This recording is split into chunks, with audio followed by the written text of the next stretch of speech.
I'm Adam. And I'm Chick. And this is Where There's a Williams, There's a Way. Hey, Chick, you know what I was thinking about today? What's that, Adam? Flowers. They're like nature's confetti, don't you think? They do bring so much color and joy to the world.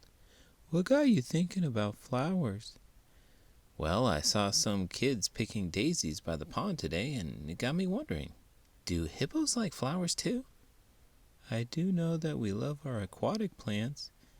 Maybe I should start a garden in the pond for the hippos. We could have a hippo haven full of lilies and lotuses. The hippos would have their own little floral paradise. And maybe we can even give them some gardening tips, in case they want to try their hand at planting too. That'd be a sight to see. Hippo green thumbs at work. I can already picture it. In today's book, Ricky is looking forward to Diwali, the Hindu festival of lights. He's also waiting for 2 special rosebuds to bloom, buds on the bush his grandfather had planted in front yard. Grandfather promises that the roses will be the color of Diwali, but Ricky can't imagine what color that might be. One morning, Ricky bends one of the rosebuds to get a closer look and accidentally snaps it off. When his grandfather believes the new neighbor has stolen his rosebud, Ricky must summon up the courage to confess what he's done. Let's get started.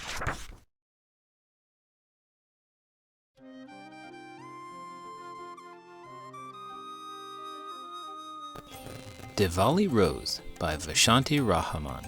Illustrated by Jamel Akib. Ricky was leaving for school when he saw the 2 rosebuds. They were on the bush he had helped Grandpa plant. Whenever Ricky asked what color the new roses would be, all Grandpa would say was, Divali color for a Divali rose. Ricky could not imagine what Diwali color might be. So he gently bent the tip of one bud, hoping to see a hint of color, and the rosebud snapped off. Fear and worry darkened Ricky's mind. At first, his feet refused to move. Then he raced down the path to school. Even his art teacher talked about Diwali. This is a time to remember that we can all be lights, chasing away the darkness of fear and worry, she said as they got ready to paint.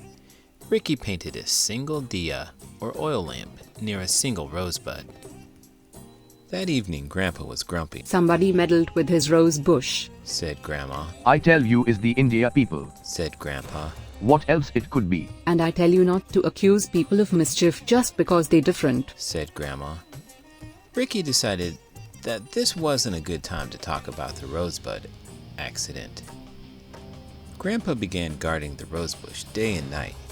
Ricky sat with him often and watched the remaining rosebud open a little more each day. On the inside, the red petal was streaked with yellow and orange. You see, Grandpa said.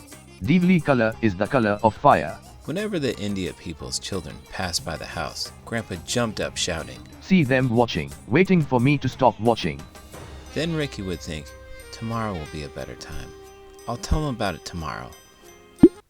What do people do during Diwali? Well, they light oil lamps and candles to symbolize the victory of light over darkness and good over evil. It's all about spreading positivity and happiness. That's pretty cool. But what's with all the sweets and treats I hear about?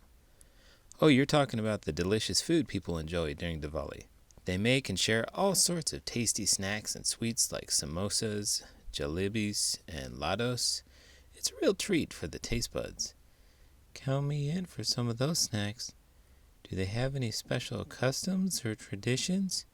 People clean and decorate their homes, exchange gifts, and wear colorful clothes. They also visit temples and offer prayers to seek blessings for the upcoming year. And of course, they set off fireworks to make the night even more vibrant. I'm having a hard time coming up with a more fun way to celebrate light over darkness than setting off fireworks. On the night before Diwali, Ricky asks Ma, why Grandpa is always blaming India people for something and saying how they're different and bad. He's Indian just like us, Not just like us. said Ma, putting water on to boil for evening tea. They only just come here. Our family come from India more than 100 years ago. But even if they is different, that is no reason for Grandpa to be afraid of them, said Ricky. You right, child? Said Ma. Ricky took the tea to Grandpa and watched him sip it. You know that picture your grandma have of her father and mother? Said Grandpa after a while. The one on her dresser? Asked Ricky. Bring it here. Said Grandpa. Now, them is real Indian. Said Grandpa. Them people who only now come from India, they not like that at all. We not like that either, said Ricky. I don't think I could be one of those long ago people that first come from India to Trinidad. Me neither. Said Grandpa. It's not easy to leave home and go someplace where you different from everybody else. Them long ago Indian people didn't have it easy when they first come here. My own grandfather used to tell me about it. They didn't have it easy at all. Just like them new India people, eh, Grandpa? Said Ricky. So what they teach you about Divali in school? Asked Grandpa, changing the subject. One teacher said Diwali come like a new year, said Ricky. You have to make peace with everyone and start new for the new year. Grandpa was quiet for a long time. Finally he sat up. You and that teacher have a point, He said. Come with me. But I have something to tell you, said Ricky. Later. Said Grandpa. Grandpa took out his pocket knife and cut the stem of the Divali Rose. What are you doing? Cried Ricky. Come. Said Grandpa. Ricky followed him down the road to the India people's house. When I was a little hippo, there was this one time when I made a mess in the kitchen. I was trying to reach some snacks on the top shelf and I knocked over a whole stack of plates. What happened next? Well, my parents were pretty upset about it, but I was too scared to admit I did it, so I blamed our pet parrot, Polly. I said Polly flew into the kitchen and caused all the chaos. Did your parents believe you? They scolded Polly and put her in her cage for the rest of the day. I felt so guilty about it, but I didn't have the heart to confess. When I was a boy, I loved playing with marbles. I had a beautiful collection, and one day, I accidentally spilled them all over the living room floor. But instead of owning up, I blamed it on our family cat, Mama Cat. What did your parents do? They scolded Mama Cat and said she shouldn't have been in the living room. I felt terrible watching her get in trouble when it was all my fault. It wasn't until a few years later that I finally confessed. It's funny how kids can come up with such wild stories to avoid getting in trouble. But looking back, it's also a part of growing up and learning to take responsibility for our actions. It's also funny to me that you had a pet parrot. How does that work when you live in the water but your pet is not aquatic? A woman opened the door and Grandpa gave her his rose. It is clean, no pesticide. He said. You can use it however you want. But when you send the children in my yard for flowers for your prayers, you must tell them to ask me instead of picking the flowers themselves. That is how we do things here. That is how we do things, too. Said the woman with a puzzled look. She took the rose. I would never send them to pick other people's flowers without asking first. Then who meddled with my new rose bush? Asked Grandpa. It was me, whispered Ricky. That is the thing I was trying to say. The India lady smiled at him gently. Don't be afraid, you are a good child, she said. Grandpa and Ricky walked home in silence. The next evening after prayers, Ma and Pa filled new diyas with coconut oil. Grandpa and Ricky followed after them with cotton wicks. Finally, Grandma lit the little lamps. Then they watched as neighbors lit diyas too, along railings and walkways. Ma had just gone in to set out dinner when a boy came up the front steps. He gave a covered dish to Grandma and quickly ran off. Grandma lifted the lid. The India people send their special milk sweet. She said to Grandpa. Ricky saw that the dish was filled with little white balls made from milk curds, soaking in syrup. There was something else too. Grandpa, he cried, look.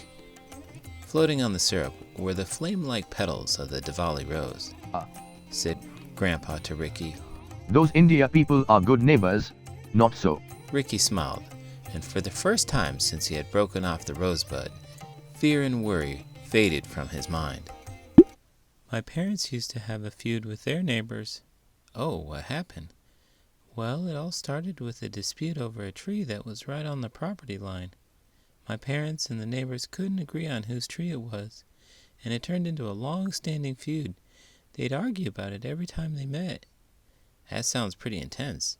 How'd they finally resolve it? You won't believe it. One day the tree got struck by lightning during a thunderstorm and came crashing down, splitting perfectly in half, landing on both properties. It was like a sign from above. That's quite the twist of fate. I guess that made it clear that the tree belonged to both of them. Exactly. It was such a comical moment they couldn't argue about it anymore because it was literally split down the middle. They both had to cooperate to remove it, and that was the start of them mending their relationship. I don't know if it counts as a feud when there's only a problem with one side, like Ricky's grandpa. At least he was pretty accepting in the end. Speaking of that, if you like this video, I'd be pretty accepting if you like the video and subscribe to the channel. I'm Adam. And I'm Chick. And this is Where There's a Williams, There's a Way. Author's Note. Diwali, the Festival of Lights. Divali Rose is set in Trinidad, the Caribbean island where I was born. Of all the many holidays in Trinidad, Diwali is my favorite. It is a Hindu festival that comes around the time of year when nights begin to grow longer in the northern hemisphere. The festival is a reminder that light will follow darkness and good will triumph over evil. It is a time when observant Hindus try to repay debts and end quarrels. Religious observances around Diwali actually take place over several days. But on the night when rows and rows of lights are lit, all Trinidadians celebrate. On that night, people light diyas, little clay lamps filled with vegetable oil. Many people line the paths to their homes with these lamps. There are elaborate public displays with hundreds of diyas. Of course, no festival is complete without good food. Trinidadians love Indian food, especially the sweet and the flatbreads called roti. People. When Trinidadians speak of Trinidad Indians, they are not referring to the descendants of the island's original inhabitants. They are referring to descendants of people who had brought from India more than 100 years ago to work in Trinidad's sugar plantations. These Indians joined the astonishing mixture of people from countries near and far who already lived there. It took time, but the descendants of all the people who settled in Trinidad came to know each other and share customs. In Trinidad, people of different religious faiths celebrate important religious festivals with each other. Besides Diwali, other religious days that are public holidays include Christmas as well as Eid ul-Fitr, the Muslim festival that marks the end of Ramadan. Language. English is the language of Trinidad. Besides Standard English, Trinidadians also speak their own English dialect, which reflects their rich cultural heritage. In Divali Rose, I have tried to capture some of the flavor and rhythm of Trinidadian speech without straying too far from Standard English. Did you know there are rose fossils that date back 35 million years? The oldest living rose is 1,000 years old, and it lives on the wall of the Cathedral of Hildesheim in Germany.